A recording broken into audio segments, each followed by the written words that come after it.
আসসালামু আলাইকুম। কেমন আছেন সবাই? আশা করছি কাছে দূরে দেশ এবং দেশের বাহিরে যে যেখান থেকে আমার ভিডিওটি দেখছেন আল্লাহর অশেষ রহমতে আপনারা সবাই ভালো আছেন। আলহামদুলিল্লাহ, আমিও আমার পরিবারের সবাইকে নিয়ে ভালো আছি। তো আসলে ভালো আছি আলহামদুলিল্লাহ বলতে হয়, আমি কিন্তু শারীরিকভাবে অনেক অসুস্থ।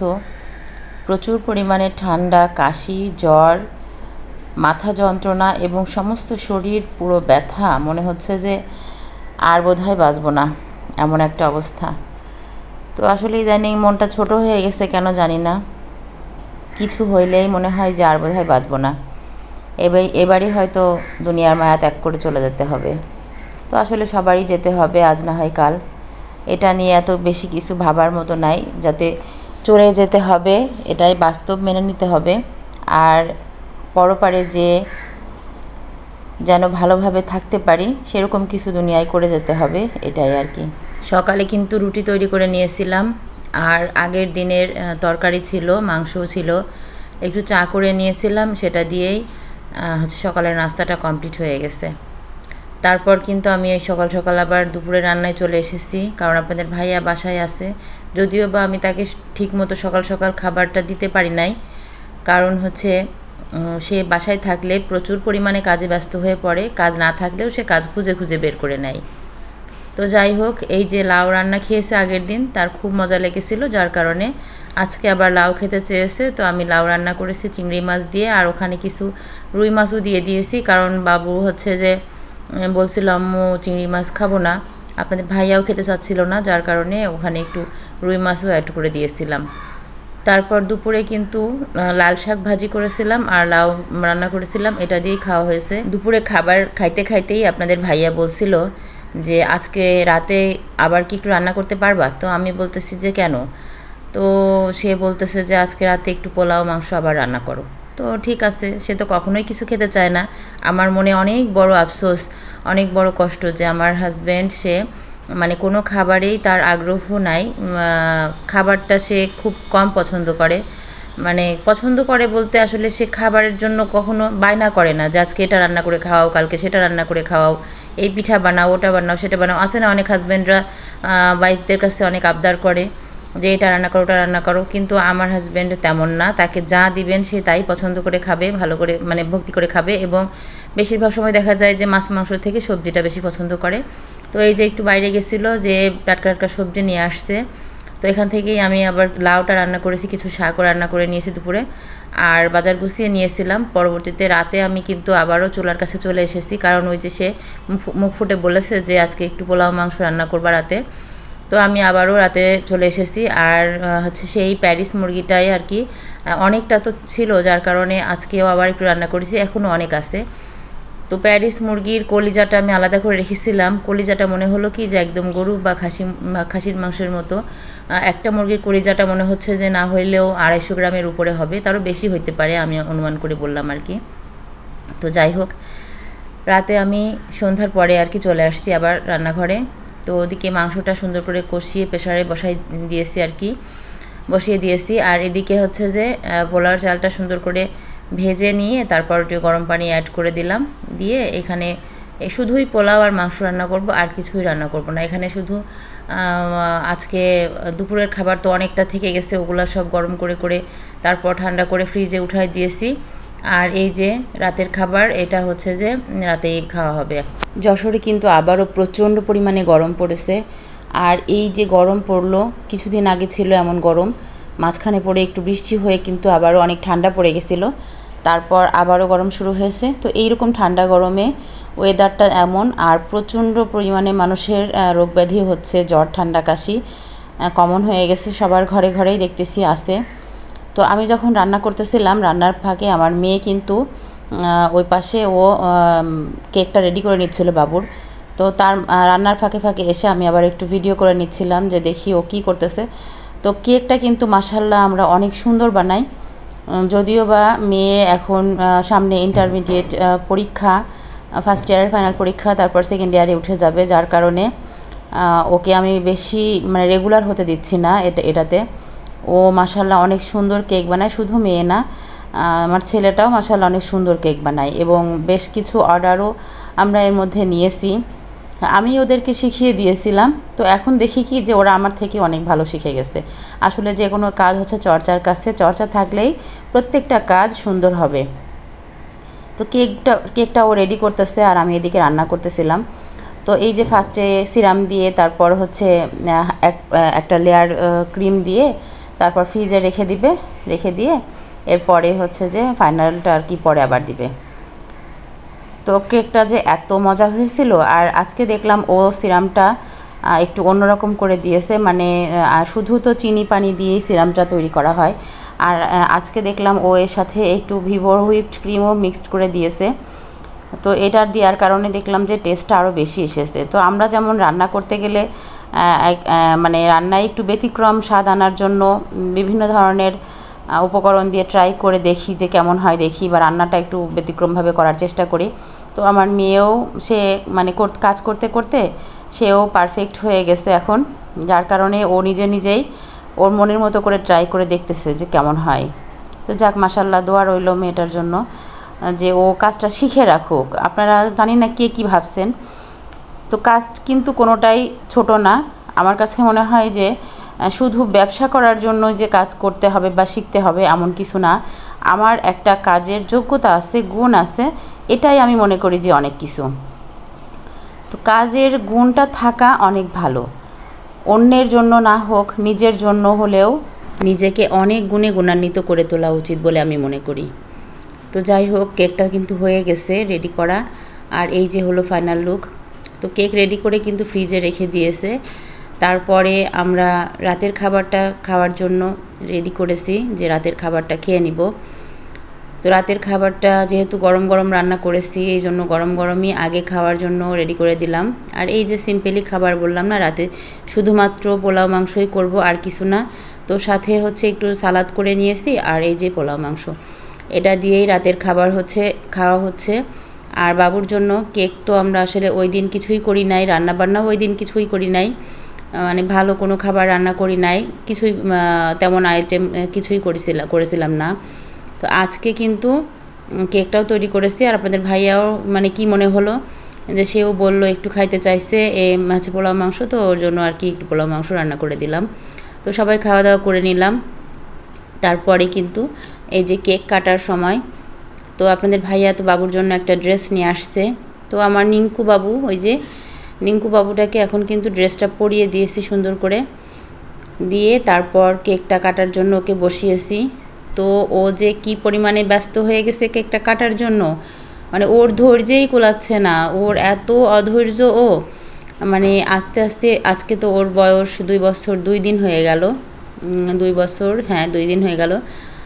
তো ওর আস্তে আস্তে বোঝা যাচ্ছে যে ও কতটা অধৈর্য আর কি। কেকটা কাটার জন্য ও ব্যাকুল হয়ে আছে, পাগল হয়ে যাচ্ছে যে কখন আমি কেকটা কাটবো, আর শুধু কাটবই না, কেকটা কখন কেটে আমি খাবো, ও সেজন্যও কিন্তু ব্যাকুল হয়ে আছে। তো এর মাঝে দেখেন আমি আসলে ভিডিওটা কেটে বাদ দিতে পারলাম না, কারণ এটা তো শুধুই যে আমার ইউটিউবে একটা ব্লগ হিসেবে থাকবে তা না, এটা আমার জীবনের একটা স্মৃতি, আমার বাচ্চাটার জীবনেরও একটা স্মৃতি আর কি। সারা জীবন এই চ্যানেলটা যতদিন থাকবে ততদিন এই স্মৃতিগুলোও থাকবে এই চ্যানেলে।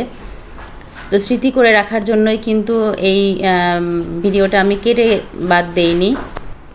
এরই মাঝে কিন্তু ও কয়েকবার কেকে একটু করে আঙুল দিয়েছে আর মুখে দিয়েছে। ওর বাবা তো হেসে পাগল হয়ে যাচ্ছে যে করে কি ছেলে, ও এমনি তেমন কিছু খায় না, খেতে চায় না, আর বারবার ও হচ্ছে যে সেই কেকটা একটু টাচ করতেছে আর আঙুলটা বারবার মুখে দিয়ে একটু করে খাচ্ছে, দেখতেছে কেমন লাগতেছে আর কি খাইতে, বেশ মজাই লাগতেছে, যার কারণে ও হচ্ছে যে বারবার ওটা হাত দিয়ে খাইতে চাচ্ছে ধরে ধরে। আর একটু দেরি হয়ে গেল কেকটা কাটতে। দেরি হওয়ার কারণ হচ্ছে যে আমার বড় ছেলেটা ও আবার হচ্ছে 2 লেখা একটা মোমবাতি নিয়ে আসছে। তো বলতেছে আম্মু আমি একটু মোমবাতিটা জ্বালাবো, কিন্তু এত পরিমাণে প্রচণ্ড গরম ছিল যে এসিটা অফ করতে পারতেছিলাম না। আর যাও বা একটু হচ্ছে জ্বালাচ্ছে বাবু, তো একটু যে ছবি তুলবো তাও হচ্ছে না, এর মধ্যে বারবার ফু দিয়ে লিভিয়ে দিচ্ছে। আর এসির বাতাসের কারণে হচ্ছে মোমবাতিটা স্থায়ী জ্বলতেছেও না, সব কিছু মিলিয়ে একটু দেরি হয়ে গেল। তো যাই হোক, বাবুর ওই যে আনন্দ করতেছিল, ফু দিয়ে নেভানোর চেষ্টা করতেছিল, সব কিছু যেন মনে হচ্ছিল যে এই সময়টা আসলে থেমে থাকুক, এই সময়টা শেষ হোক, মানে শেষ না হোক আর কি। তো যার কারণে আরও দেখেন আপনাদের ভাইয়া কি করেছে, ওকে কিন্তু সেই শুরু থেকে শেষ পর্যন্ত ওইভাবে করে হাত ধরে পা ধরে বসিয়ে রেখেছে। বারবারও উঠে উঠে যাচ্ছে, ফু দিচ্ছে, বারবার হচ্ছে ওটা হাত দিয়ে ধরে ধরে খাবে, এরকম করতেছে। সে কী যে একটা অবস্থা করতেছিল, যার কারণে ওটা দেখতেই খুব ভালো লাগতেছিল বলে বলছি যে আরেকটু দেরি করো, মানে আরেকটু দেরি করুক কেকটা কাটতে আর কি। তো বাবু কিন্তু যখনই মোমবাতিটা নেভানো হচ্ছিল তখনই নিজে নিজেই হাতে তালি দিচ্ছিল, আর ও একা একাই হাতে তালি দিচ্ছে আর বলতেছে হ্যাপি হ্যাপি হ্যাপি হ্যাপি। হ্যাঁ, মানে ওই যে ওর বোন ভাইয়ারা বলতেছে হ্যাপি বার্থডে, ও একা একা বলতেছে হ্যাপি হ্যাপি। তো বেশ টুকটাক কিছু কিছু কথা শিখেছে। আমি এখানে একটু মানে সাউন্ড নিতে চেয়েছিলাম, বাট হচ্ছে যে অনেক বেশি বাইরের সাউন্ড আসতো, যার কারণে আর নিলাম না। তো ওর একার সাউন্ড নিতেই পারছিলাম না। অবস্থা দেখেন ওর, ও কী করতেছে, ও বারবারই একটু করে আঙুল দিচ্ছে আর সেটা মুখে দিচ্ছে। মানে ওর কেকটা খাওয়ার জন্য আর মানে ধৈর্য কুলাচ্ছে না আর কি, এত পরিমাণে অধৈর্য হয়ে গেছে। ও কখন কেকটা কাটবে আর কখন খাবে সেই টেনশনে পাগল হয়ে গেল। তো যাই হোক, এইটা করতে করতে অনেকটা সময় পার হয়ে গেল। আপনারাও হয়তো অধৈর্য হয়ে গেছেন আমার এই ছোট্ট বাবাটার দুষ্টামি দেখতে দেখতে। তো এখনও পর্যন্ত জানি না আমার ভিডিওর সাথে কে কে আছেন। যদি এখনও পর্যন্ত কেউ থেকে থাকেন তো প্লিজ আমার ভিডিওতে একটা লাইক দিয়ে দেবেন। আর যারা আমার চ্যানেলটিকে সাবস্ক্রাইব করে আমার বন্ধু হয়ে পাশে আছেন তাদেরকে জানাই অনেক অনেক ভালোবাসা। আর যারা এখনও পর্যন্ত আমার বন্ধু হননি তাদেরকে রিকোয়েস্ট করব, প্লিজ আমার চ্যানেলটিকে সাবস্ক্রাইব করে আমার বন্ধু হয়ে আমার পাশেই থেকে যাবেন। তো বাবু যে কী আনন্দ করতেছিল এটা আসলে বলে বোঝানোর মতো ভাষা আমার নাই। আমার মনে হচ্ছিল যে ওই সময়টার ওই মানে মুহূর্তটা আর কি, ওই মুহূর্তটা থেমে থাকুক, ওই আনন্দের মুহূর্তটা থেমে থাকুক। ও খুব আনন্দ করতেছিল। তারপর লাস্টে কেকটা কাটা হলো। তো আপনারা সবাই কিন্তু আমার বাবুটার জন্য দোয়া করবেন। আপনাদের সবার দোয়া এবং ভালোবাসায় ও যেন বড় হয়ে একটা ভালো মানুষ হতে পারে। তো অবশেষে ফাইনালি কেকটা কাটা হলো। আর কেকটা কাটার পরে যে ও কত আনন্দ করে কেকটা খেয়েছে সেটা আসলে না দেখলে বিশ্বাস করবেন না। যার কারণে আমি এই ভিডিওটাকে কেটে কেটে বাদ না দিয়ে পুরোটাই ধরে রাখার চেষ্টা করেছি যে ও কীভাবে ব্যাকুল হয়ে গেছে কেক খাওয়ার জন্য। মাশাআল্লাহ মাশাআল্লাহ। তো আমার মাশাআল্লাহ বাবাটার জন্য আপনারা সবাই দোয়া করবেন।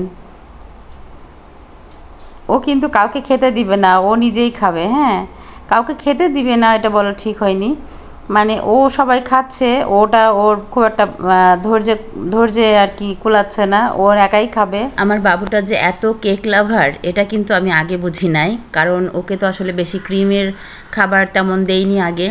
আর বাসায় তৈরি করা হোমমেড যে ভিভো হুইপড ক্রিম দিয়ে কেকটা তৈরি করেছি এটা তো অবশ্যই খাওয়া যাবে বাচ্চারা, কোনো প্রবলেম নাই। তো মাশাল্লাহ বাবুর খাওয়া দেখে ভাবছি যে নেক্সট ডে বারবার ওকে তৈরি করে খাওয়াবো, কিন্তু সেক্ষেত্রে ক্রিমের পরিমাণটা একটু কম দিব আর কি। তো দেখেন ও একা একা কেক খাচ্ছে আর নাচতেছে, হাতে তালি দিচ্ছে, মানে কি এত আনন্দ যে ও করেছে সেই সময়টা।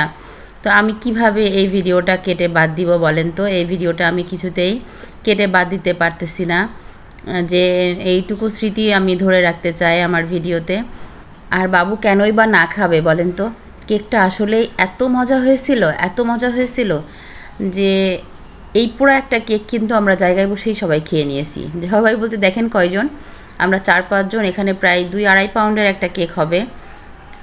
আমি অবশ্য আজকে কেকটা ওজন দেইনি, ওজনের মেশিনটাও আমার বাসায় আছে, কেক ওজনের যে মেশিনটা ওটা আমার বাসায় আছে, বাট আমি এটা আজকে আর ওজন দেইনি। তো এই পুরা কেকটায় আমরা বাসায় 4-5 জন, তো 4-5 জনেই কিন্তু শেষ করে ফেলেছিলাম। এতটাই মজা হয়। আর আপনাদের ভাইয়া তো কখনোই ক্রিম কেক এগুলো পছন্দ করে না, কিন্তু সেও বেশ অনেকটাই খেয়েছিল। আর বাবু জানে যে কেক কাটার পরে কিন্তু বেলুন ফাটাতে হয়, এই জন্য ও সুন্দর করে বেলুন ফাটাতে চলে গেছিলো। তো আমি আর সেই ভিডিওটা পুরোটা নিলাম না, অনেকটাই দেরি হয়ে গেছে, আজকের ভিডিওটা অনেক বড় হয়ে গেছে। জানি না আমার কোন কোন আপু ভাইয়ারা আজকে আমার ভিডিওটা ধৈর্য সহকারে দেখবেন। তো প্লিজ আমার ভিডিওটা ধৈর্য সহকারে দেখবেন আর ক্ষমা সুন্দর দৃষ্টিতে দেখবেন প্লিজ। পিঠা বানাতে চলে এসেছি আমি, কিন্তু কেক খাওয়ার পরে চা খেয়েছি, চা খাওয়ার পরে তারপরে আমি আপনাদের ভাই আবার একটু বাবুকে নিয়ে বাইরে গেল, তো আমি আবার সেই ফাঁকে একটু পাকান পিঠা তৈরি করে নিলাম। তো বাসায় হচ্ছে সেদ্ধ চালের গুঁড়া ছিল, ভাপা পিঠা তৈরি করার জন্য সেদ্ধ চালের গুঁড়া আমি ডিপ ফ্রিজে রেখে দিয়েছিলাম। তো সেটা তো এখন গরম পড়ে গেছে, যার কারণে ভাপা পিঠাটা খাচ্ছি না। তো সেই সেদ্ধ চালের গুঁড়া দিয়ে আর হচ্ছে ময়দা দিয়ে আমি পাকান পিঠা তৈরি করেছি। তো আপনাদের ভাই আবার এই পিঠাটা খুব পছন্দ করে, এই পিঠাটা আর হচ্ছে যে কাঁচি কুড়া পিঠা বলে, যেটা আর কি রসের পিঠা, ভিজানো পিঠা, ওই পিঠাটা, এই দুইটা পিঠা সে খুব পছন্দ করে। তো এই পিঠার সাইড থেকে একটু মচমচে হবে, ভেতরটা সফট হবে, এরকম যদি তৈরি করে দেওয়া হয় তাহলে সে বেশ কয়েকটা পিঠা খাইতে পারে, ভালো লাগে, পছন্দ করে খায়। তো আজকে সেইভাবে করে আর কি তৈরি করে দিয়েছি। তো কয়েকটা একটু নরম করে করেছি আর কয়েকটা একটু সাইডগুলো বেশি আর কি পোড়া পোড়া করে মচমচে করে করেছি। তো ওই যে নিচের দিকে যেগুলো দেখতেছেন ওইগুলো আপনাদের ভাইয়ার জন্য একটু বেশি মানে মচমচে করে করেছি, আর লাস্টের দিকে এসে বাচ্চারা যাতে খেতে পারে এই জন্য একটু নরম করেই করেছি আর কি। তো পিঠা বানাতে বানাতে আপনাদের থেকে বিদায় নিয়ে নেব। আপনারা সবাই ভালো থাকবেন, সুস্থ থাকবেন, আমাদের জন্য দোয়া রাখবেন। আমিও আপনাদের সবার জন্য দোয়া করি, আল্লাহ আপনাদের সবাইকে সুস্থ রাখুন, ভালো রাখুন। তো আজকের ভিডিওটা কিন্তু এখানেই শেষ করব, সকলের সুস্বাস্থ্য কামনা করে এখানেই শেষ করছি। আল্লাহ হাফেজ।